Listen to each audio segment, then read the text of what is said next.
经济部原先规划6亿，提供受疫情影响的餐饮业者来行销补助。对5月16日推出，全国申请就超过6000件，恐惊真紧的用完。对此，行政院今仔日阁追加30亿。市府经发局为了协助餐饮业者了解申请的资格甲办理的流程，除了制作行销补助的申请指南，另外嘛积极媒合餐饮工会。中小企业应有指导员协进会，甲各商圈协会设立30处的咨询处，希望会用帮助更多餐饮业者。我们很高兴能够邀集所有我们的餐饮业者，还有各大商圈，还有各个工会，还有我们荣指会、荣誉指导员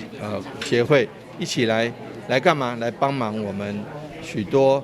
餐饮业者中央既然有一个纾困方案能够来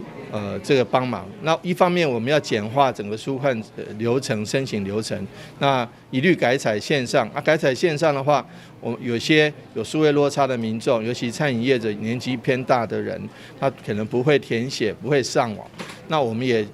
开放了30个咨询点能够帮忙他们来申请帮忙他们协助他们来填写，协助他们来申请。那这中央的10万块也好，2万块也好，虽然不多，但是对于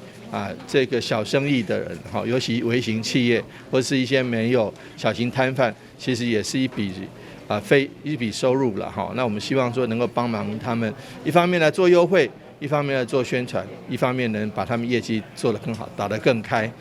经发局长陈凯琳表示，只要有实体店面，而且有公司商业登记，或者是税籍登记的餐饮业者，只要提出包含优惠的抵扣、行销的推广等优惠促销方案，经济部将依照业者所列的资料，提供行销方案经费支出50%的补助。有开发票的每一间上悬申请10万块的补助，免开发票的业者每一间上悬会用申请2万。台南新闻引根采访报道。